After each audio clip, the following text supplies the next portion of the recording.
مولاي صل وسلم دائما أبدا على حبيبك خير الخلق كلهم مولاي صل وسلم دائما أبدا على حبيبك خير الخلق كلهم محمد سيد الكونين والثقلين. Bismillahirrahmanirrahim. Assalamualaikum warahmatullahi wabarakatuh. Alhamdulillah, wassalatu wassalamu ala rasulillah wa ala alihi wa sahbihi wa mawala. Alhamdulillah, apa kabarnya andaku yang solih dan solihah? Ustazah berharap semoga semua dalam kondisi sehat, amin. Semoga semuanya dalam kondisi senang, bahagia, amin. Dan semua semangat menghadapi tahun ajaran 2020-2021 yang dahsyat ini. Perkenalkan, nama Ustazah adalah Ustazah Siti Rohilah yang akan bersamai kalian dalam belajar tajwid dan tilawah Al-Quran. Baik, Ustazah akan nanya, apakah kalian selalu membaca Al-Quran, bertilawah Al-Quran setiap harinya? Apalagi di masa pandemi kemarin, kalian selalu ada di rumah. Apakah Al-Quran senantiasa dibaca setiap hari? Ustazah berharap semoga Al-Quran menjadi sahabat kita. Semoga kalian senantiasa tilawah Al-Quran setiap harinya. Di pertemuan pertama ini, kita akan bersama-sama memahami tentang muqaddimah ilmu tajwid. Di dalam muqaddimah ilmu tajwid, ada beberapa hal yang harus kita ketahui. Yang pertama adalah definisi ilmu tajwid. Secara bahasa, tajwid itu sama maknanya dengan tahsin, artinya memperbaiki atau membaguskan. Dan secara istilah, arti dari ilmu tajwid menurut Imam Ibnu Al-Jazari adalah mengeluarkan setiap huruf dari tempat keluarnya serta memberikan sifat hak dan mustahaknya. Kalau kita perhatikan apa yang disampaikan oleh Imam Ibnu Al-Jazari yang tadi disampaikan, ada 3 kriteria membaca Al-Quran yang benar. Yang pertama adalah makhrajnya benar. Jadi ketika kita tilawah Al-Quran, setiap huruf yang kita keluarkan harus sesuai dengan tempat keluarnya. Contoh, ada huruf-huruf yang keluar dari al-halqu atau tenggorokan. Ada huruf-huruf yang keluar dari lidah, ujung lidah, sisi lidah, tengah lidah, dan seterusnya. Dan yang kedua, sifatnya benar. Jadi ketika kita membaca Al-Quran, membaca satu huruf, maka bersama dengannya harus keluar sifat-sifatnya. Contohnya, ada huruf yang memiliki sifat harus kuat ketika diucapkan.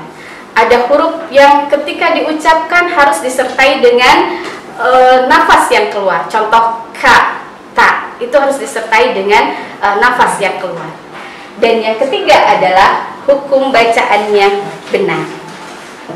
Nah, di hukum bacaan yang benar, ketika kita tilawah Al-Quran, membaca Al-Quran, ada hukum-hukum tajwid.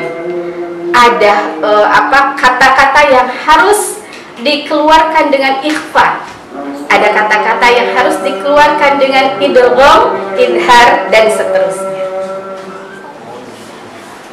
Yang harus kita pahami dari muqaddimah ilmu tajwid yang selanjutnya adalah hukum ilmu tajwid. Yang pertama adalah hukum ilmu tajwid secara teori. Hukumnya adalah fardu kifayah. Artinya, ketika sudah ada sekelompok orang mempelajari ilmu tajwid, maka yang lainnya bebas dari dosa. Tetapi harus kita perhatikan hukum tajwid yang kedua, secara praktek, maka hukumnya adalah fardu ain. Artinya, setiap orang ketika tilawah Al-Quran, ketika membaca Al-Quran, maka harus benar bacaannya, harus sesuai dengan kaidah ilmu tajwid, sehingga bacaan Al-Quran kita sesuai dengan ketika Al-Quran itu diturunkan. Dan yang selanjutnya adalah tujuan mempelajari ilmu tajwid. Apa tujuannya? Menjaga lidah supaya benar dalam membaca Al-Quran, atau menjaga lidah supaya tidak salah dalam membaca Al-Quran.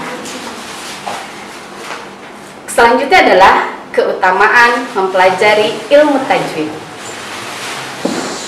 Ilmu tajwid adalah ilmu yang paling mulia karena berhubungan dengan kalamullah, jadi berhubungan langsung dengan Al-Quran. Itu adalah keutamaan daripada mempelajari ilmu tajwid. Ketika kita membaca Al-Quran dengan baik dan benar, ketika kita mempelajari Al-Quran, ada keutamaan-keutamaan yang akan kita dapatkan. Yang pertama adalah mendapatkan syafaat pada hari kiamat. Rasulullah SAW bersabda, "Iqra'ul Qur'an fa innahu ya'ti yaumal qiyamah syafi'an li ashabi."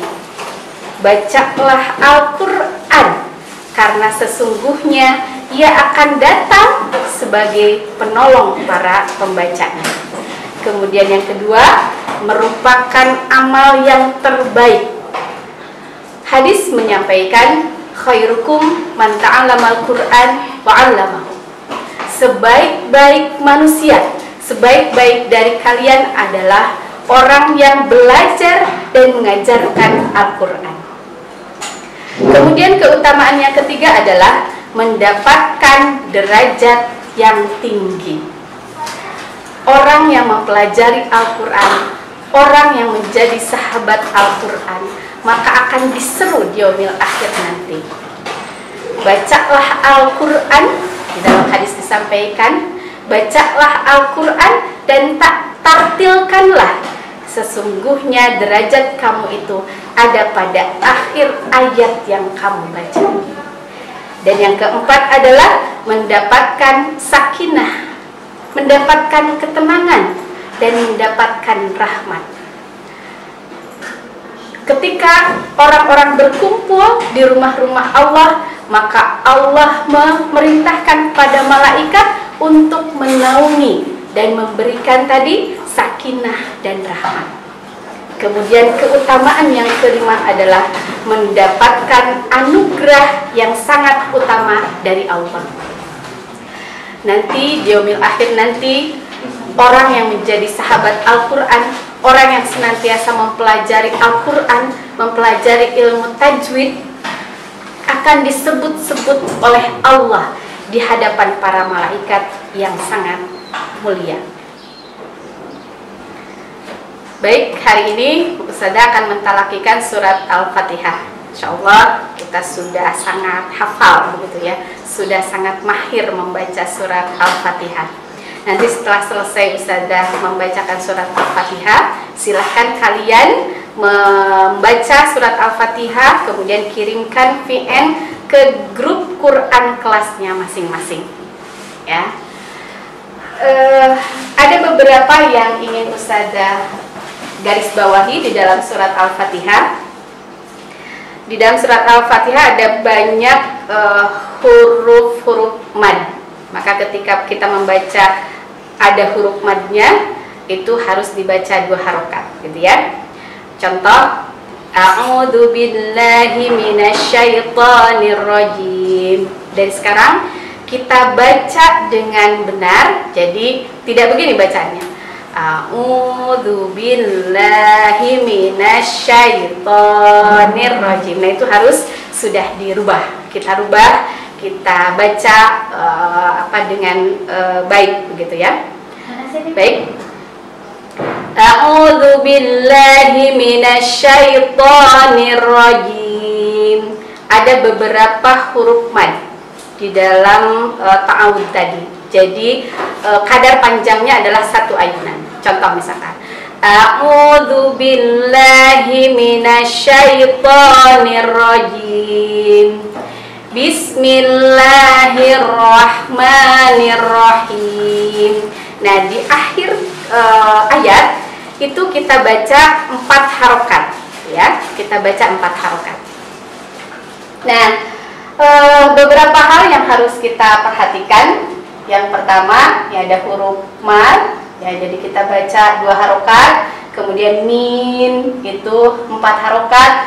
Ar-Rahma itu maknya 2 harokat, ada tanda alif kecil di situ. Kemudian him itu juga 4 harokat, ya. Maliki, kata maknya harus 2 harokat. Kemudian perhatikan kata yau, ya, jadi bukan yau tapi yaumi, ya, yaumiddin 4 harokat. Iyaka, iya 2 harokat, 1 ayunan tadi lamaknya. Na'budu wa iya sama 2 harokat atau 1 ayunan. Nasta'in itu 4 harokat. Kemudian ihdinas sirat, nah, ro itu ada alif kecil, artinya harus dibaca tadi 1 ayunan panjang. Siratal mustaqim 4 harokat. Kemudian siratal ladzi, perhatikan huruf za, jadi jangan dibaca allazi, ya, itu huruf zai, tapi dibaca alladzi, keluarkan lidahnya. Siratal ladzina, kemudian dikata an'amta, jadi harus jelas, tidak boleh mantul.